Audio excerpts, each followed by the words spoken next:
Troisième musique, l'univers du rap malien. O fana kuma cayara kosɛbɛ n tun tɛ fɛ ka n da don a la n'o ye Oudemil ni Malake ka histoire ye i y'a mɛn dɔw ko Talibi de ye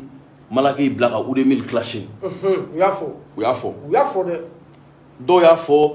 Malake ye min kɛ Oudemil la a tun man ka kɛ kuma caman fɔra i y'a mɛn denmisɛnnin mankan ni denmisɛnnin kɛlɛ don n tun tɛ fɛ ka n da don a la mais n da don yɔrɔ bɛ k'a la yɔrɔ jumɛn ye Oudemil yɛrɛ y'a fɔ a ka dɔnkili la ka ne yɛrɛ tɔgɔ don a la ko a fɔ i ka garan ye a k'i mara ko mɔgɔ t'i teri janfa wari kama ko la preuve ko a seginna Sidiki fɛ yen i y'a mɛn n tɛna a jaabi parce que Oudemil tɛ n dɔgɔnin yɛrɛ ale ye n den de ninnu fila bɛɛ yɛrɛ ye n den de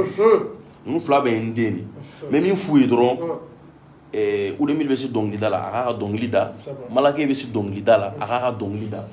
mɔgɔ si ka n'u nɛgɛn ka t'u bila kɛlɛfu ni clash fu la anw bɛ clash dɔn anw ye clash kɛ an b'a inconvénient dɔn an b'a avantage dɔn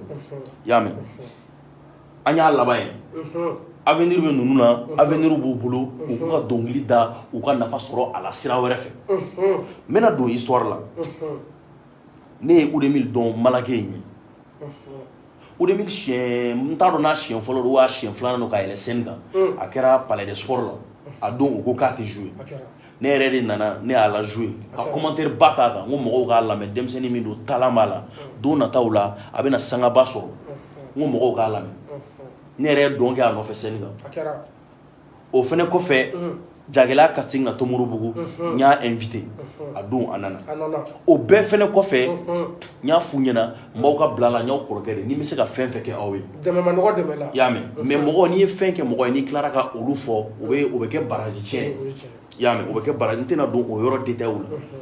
donc c'est pour k'a yira mɔgɔw la foyi tɛ ne moi je n'ai rien contre Oudemil ou Lil Ben ni Malake nana ɲɔgɔn dɔn an ye baara daminɛ Oudemil ni Malake fɛnɛ tun bɛ ɲɔgɔn dɔn sanni ne yɛrɛ cɛ u bɛ ɲɔgɔn sɔrɔ studio la u bɛ baro kɛ u bɛ yɛlɛw kɛ u b'u ka fɛnw kɛ i y'a mɛn u y'u ka featuringw kɛ u y'a bɔ Malake ka album kɛra a ye Oudemil invité palais la u ye fɛnw kɛ kɛlɛ nana cogo di kɛlɛ nana ni ani ko histoire de an ye jɔn ye an ye Mali rap kanubaga dɔ ye je pense ani Oudemil fɔlɔ de tun bɛ ɲɔgɔn dɔn n t'a dɔn u ye ɲɔgɔn dɔn cogo di n t'a dɔn u ka ɲɔgɔn dɔn cadre bɛ cogo di n tɛ n da don o yɔrɔ la après ani ni Malake fɛnɛ nana ɲɔgɔn dɔn u dun bɛɛ bɛ dɔnkili de la ne tun tɛ ani Malake ka relation kalama u bɛ ɲɔgɔn dɔn ani Malake ye ɲɔgɔn dɔn u ye ɲɔgɔn dɔn cadre min fɛ n t'a dɔn u ye kuma minnu fɔ ɲɔgɔn ye n t'a dɔn mais n kɔni b'a dɔn Malake ye ko ka d'a ye kosɛbɛ a ye Malake kanu a ye Malake kanu ani Malake bɛ baro kɛ kosɛbɛ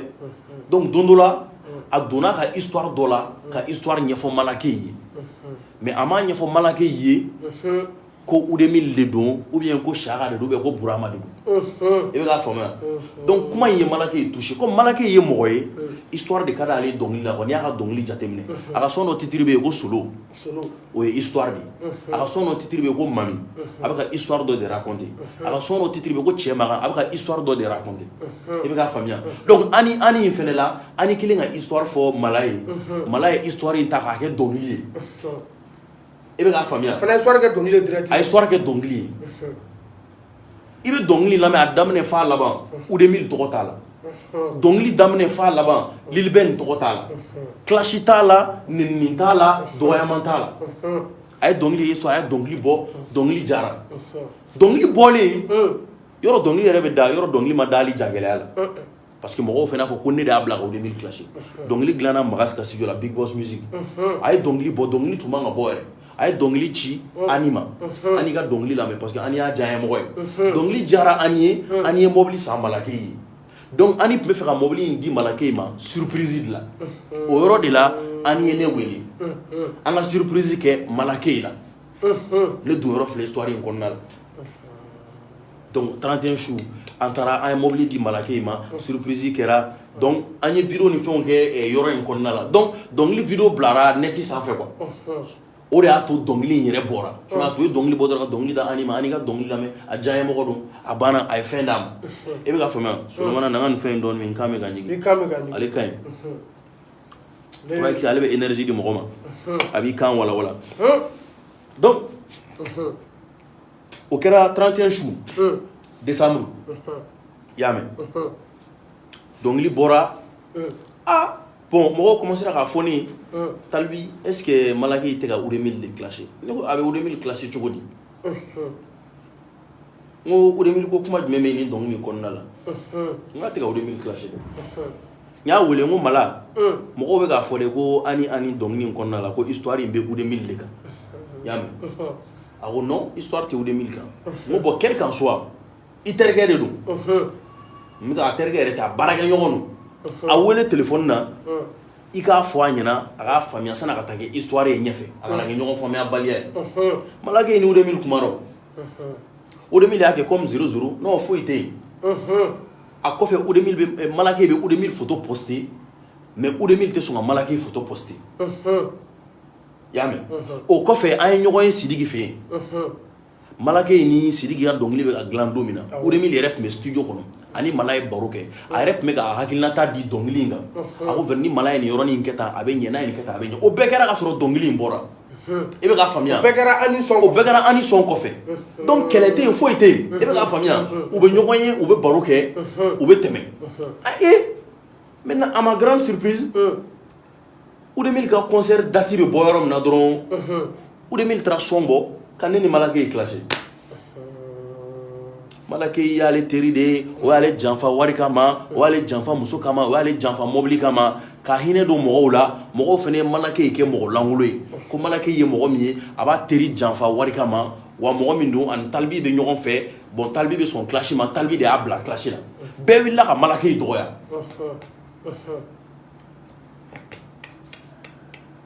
Solomana ni dɔnkili lamɛn don min na n ko Malaki kana kuma ne yɛrɛ fɛnɛ ma kuma n ko ne ye nin ko in faamuya Oudemil bɛ fɛ ka clash kɛ ka buzz wuli k'a ka concert kɛ n'an kumana sisan n'an y'a ka buzz tiɲɛ a bɛ se ka kɛ sababu ye a b'a ka concert tiɲɛ parce que mɔgɔ min don Oudemil fɛnɛ a ye Malaki dɛmɛ a ka concert publicité la a wulila ka na f'a ka concert la n ko n'o y'a sɔrɔ a ye clash in kɛ walasa k'a ka concert de labɛn a ka concert ka marcher an kana kuma an kana répond hali ni mɔgɔ min kumana k'i ye Oudemil clash kana foyi fɔ n'a bɛ kɛ sababu ye ka buzz d'a ma a ka concert ka marcher kana kuma e bɛ k'a faamuya donc an ma kuma a ye buzz kɛ a y'a ka concert kɛ concert marchera a ka concert fara hali o bɛɛ la n ko kana kuma kana don clash in kɔnɔ kana don nin ko in kuma kɔnɔ u taar'u sigi interview la u ye kuma caman fɔ i y'a mɛn ne ni Sidiki cɛ la i ko ne ye Sidiki janfa wari kama ne tilara ka segin Sidiki kama yɔrɔ cɛnin y'o bɛɛ fɔ parce que u b'a dɔn ne ye mɔgɔ min ye n'i y'a fɔ ne ma dɔrɔn ne bɛ kuma ne tɛna don o détail la quoi n y'a fɔ bɛɛ n y'a yira bɛɛ la Sidiki ye ne ka mɔgɔ de bi fɛn fɛn ye mɔgɔ min diya o k'o fɔ n'i ko n y'a ka jɔn ye o n y'a ka kɔgɔ ye o n tugura ka wari kama o foyi tɛna ne bila ko n bɛ Sidiki dɔgɔya foyi tɛna ne bila ko n bɛ ŋaniya dɔ ta k'a ɲɛsin Sidiki ma ne de y'a fɔ hɔrɔnya la an ye kɛlɛ kɛ mɔgɔw tun b'an ni ɲɔgɔn cɛ an ye fɛn dɔw ye an y'o faamuya an y'o bila kɛrɛfɛ an bɛ ka taa ni ɲɔgɔn ye n terikɛ tɛ bi dɛ c'est mon frère o y'o parenthèse ye donc n tɛ don hali o réponse kɔnɔna la ne ni Sidiki seginna ɲɔgɔn ma kun min na ne ni Sidiki kɛlɛ ban kun min na ne ni Sidiki de b'o dɔn donc mɔgɔ si ka kuma tɛ n'an bila ka fɛn wɛrɛ fɔ o kɔnɔna na n bɛ bɔ o kɔnɔna la n ko n'a ye buzz in kɛ k'a ka concert marcher a to yen a y'a ka concert kɛ a marchera mɔgɔ caman ye Mala wele non Mala i kan ka répond Mala i fɛnɛ kan ka dɔnkili bɔ Mala i kan ka nin kɛ n ko non n ko ni concert tɛmɛna Oudemil ye ne yɛrɛ den n bɛ Lil Ben yɛrɛ dɔn n b'a f'u ɲɛna ni mɔgɔ min bɛ k'aw nɛgɛn aw ka clash kɛ a tigi t'aw ka hɛrɛ fɛ ayi a tigi t'aw ka hɛrɛ fɛ clash tɛ aw ka style ye mɔgɔ ma Oudemil dɔn ni clash ye a ye dɔnkili duman d'a ka dɔnkilininw da mɔgɔw kɛra fɛ o kama